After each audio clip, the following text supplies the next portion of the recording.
Ispoortiin guddinaaf, ispoortiin jaalalaaf, ispoortiin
sadi afure maratoni katamuri takalama sadi afure mirga gori bita gor kama if howisa sosoha shafisa gymnastic jabesa irrete sentimsa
Takalama sadi afure kara dera mila muri takalama sadi afure maratoni katamuri takalama sadi afure mirga gori bita gor kama if howisa sosoha shafisa gymnastic jabesa irrete sentimsa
So duraan dursee hunduma keessanii maqaa boordii bara kanaa kan Usfaanaa obbo Ijaroon gaggeessamu akkasumas immoo warra biraatiin hunda keessanii keessummoota keenya taphattoota keenya baga nagaadhaan dhuftan isiniif jenna.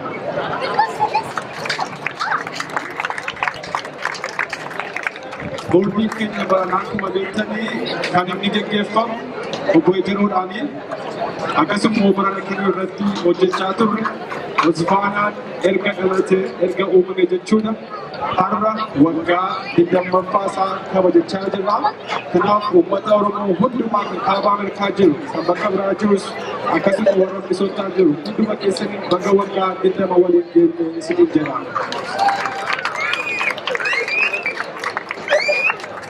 waggaa dhama deemuuni waan baay'ee keessa nama dabarsaa waan baay'ee nama barsiisa.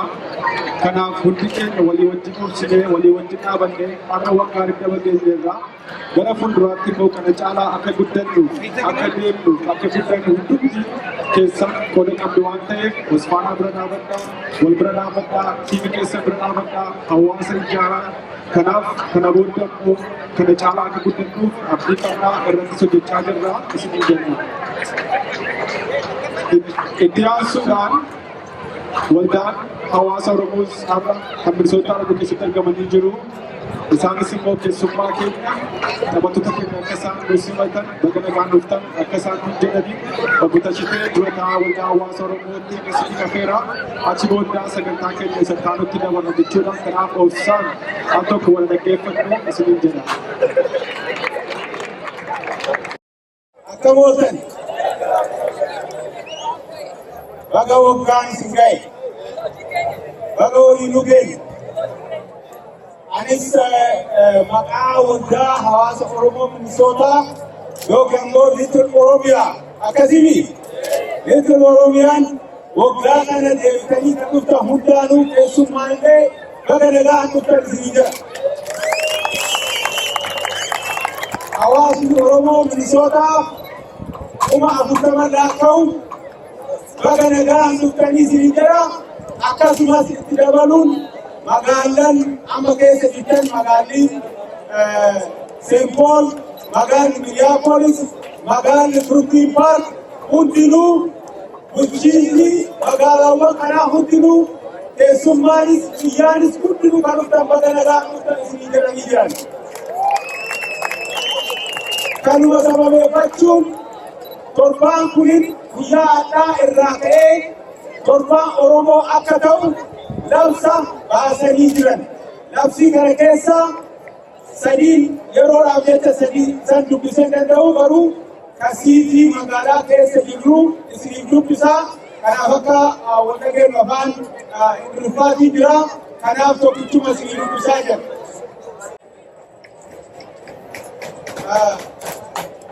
City of St. Paul proclamation, whereas an estimated 40,000 Oromo, most of whom are refugees and asylees, have come to the Minneapolis-St. Paul region from their homeland of Oromia region of Ethiopia in the Horn of Africa.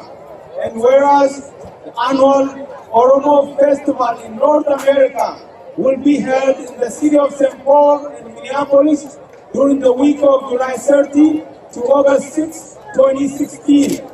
And whereas visitors from around the world will be participating in festival events including the 20th anniversary of Oromo Soccer Federation of North America, soccer tournament, Oromo Youth Concert, Oromo Communities Conference, Oromo Chamber of Commerce Conference, political and human rights conferences, and a host of cultural and social gatherings. Whereas the city of St. Paul joins with our Oromo neighbors and the city of Minneapolis in welcoming these guests to our community. Now, therefore, I, Christopher B. Coleman, Mayor of the city of St. Paul, do hereby proclaim the week of July 30 to August 6, 2016 to be Oromo Week in the city of St. Paul. Akkana kana baasanii jiranii torbaan kun keessumaayyuu Austraaliyaa warra dhuftan, Kanaadaa warra dhuftan baga nagaan dhuftan isinii jenna.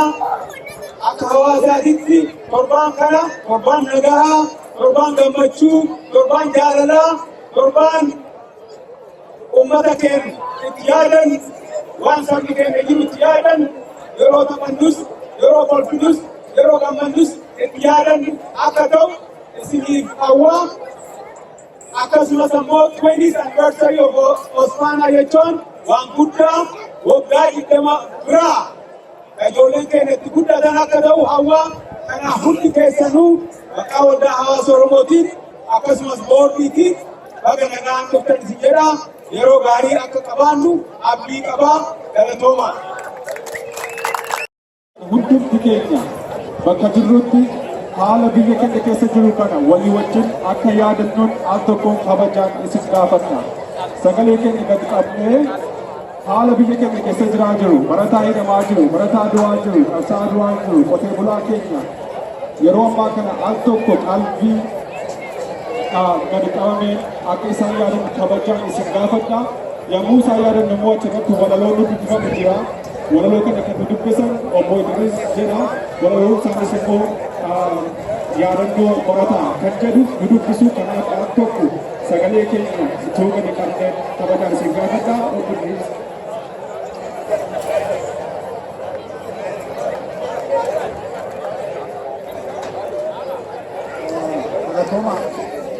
Baba yaadannoo barataa jedhee osoo biyya keessatti lafa yaadachuuf barreessitudha walaloo takka sagalee kuusa.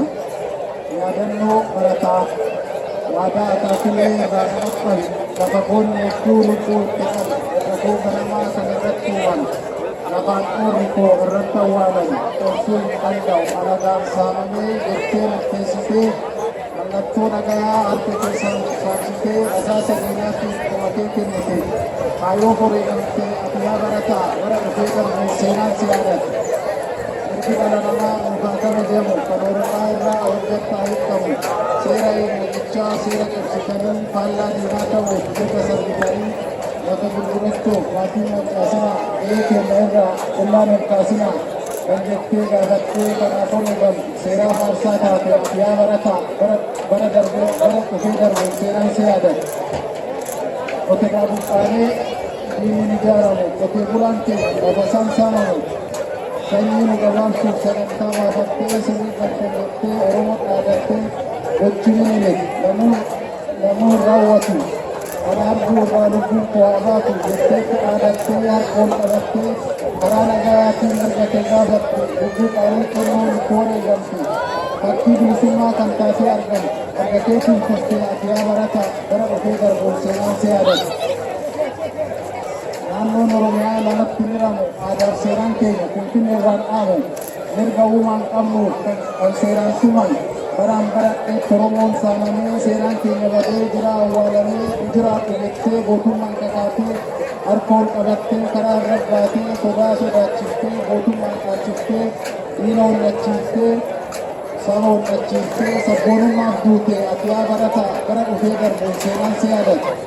Osoo ani jiru abboon maaf saamamaa qe'ee isa irraa maaf buqqifamaa harmeen kanneen asii irraa hin buqqaate osoo ani jiru amal gadi hin taatu dandeettee ejjitee lubbuu kee kennu haqateetiin duute atiyaa barataa bara dhufee darbuun seenaan si yaadate. Walitti maan sabaan kan kabajamu tokko fayyadamaa fi midhamaan ta'u sabaan nu qooddanii jiruu mil'oowwinaa biyya keenya keessaa qullaan hin kaasinaa. Yeroo taa'ee mirga keessan ba'a mirga koo falmachaa yoo du'e naaf oola jettanii falmachaa warri wareegamtan lubbuu keessan qaaliin kan aarsaa kafaltan qabsoo itti fufuun gumaa keessan baafna onnee keenya keessatti siidaa isiniif dhaabna qabsoo itti fufuun gumaa keessan baafna onnee keenya keessatti siidaa isiniif dhaabna galtoma.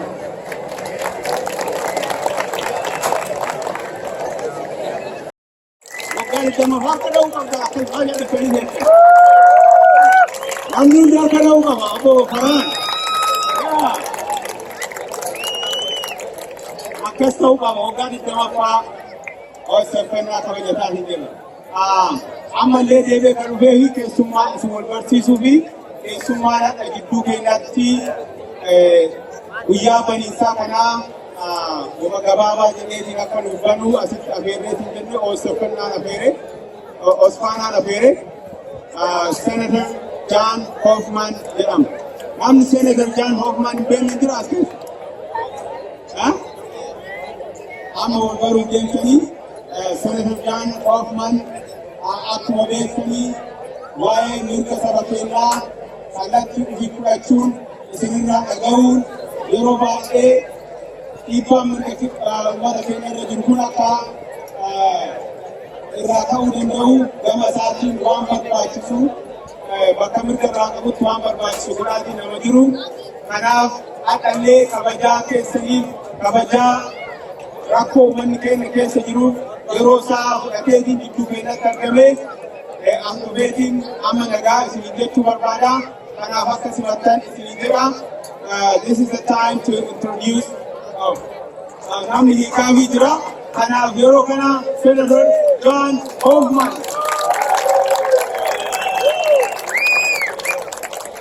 Happy anniversary, 20 years of soccer right here in St. Paul. Let's give that and those guys from Australia, man, I can't believe how loud you are yet. The people from Brooklyn Park were even louder.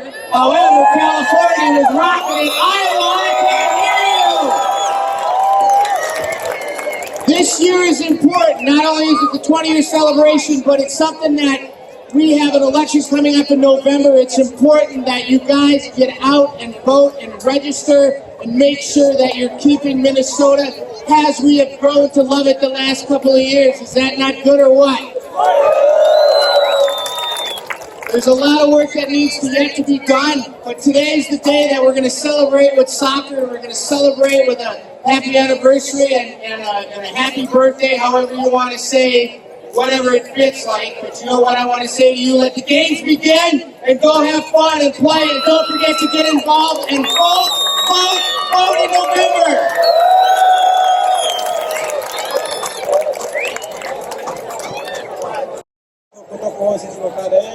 yeroo kuni yeroo namoota Osmanaa duraan kaasanii hanga ammaa geessan yaadamu akkasumas namoota Osmanaa kanaaf miidhaman namoota Osmanaa kanaaf bakka duraa kaasee bara 1996 irraa kaasee hanga ammaa jiru yaadamuudha. Kana hunda akkasuma qabaadhaa akkasumas igantiin Osmanaa isin qopheessee jiru qophee kana keessa kan jiru dhaqaa irratti himaadhaa. Osmanaa geddaraa jiru jenna akkuma isin beektanii Osmanaan bakka namni hundiyyuu Oromoon hundiyyuu dhufee dhimma dhibaa waan ta'eef dhimma dhibaa wal kabajaa karaa dhugaa irra deemaa isin jira. Gara biyyaan galatoomaa torbee kana dhiibonni Minisootaa hundinuu tiimoota alaan dhufe tiima 17 kana seeraan kabajaatii gaaffiis yoo qabaatan deebisaa fi akkasumas karaa keessan irraa baraatii waan dandeettaniin akka akkaamilees gootan kabajaadhaan isin gaafatan tiimoota Minisootaa hundaan. Akkasumas torbee kana keessa waan adda addaatu fiildii kana keessatti deemaa, so be on the lookout for that and everybody please yeroodhaan geema keessaniif taphattootaaf yeroo keessan kabajaa fi tiima sa'aatii keessaniif koottaa argamaa isin jenna.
sadi afuri maratoni kattamuri takalama sadi afuri mirga gori bita gor kama if o isa sosoha shafisa jinna sijabesa irrete sentimsa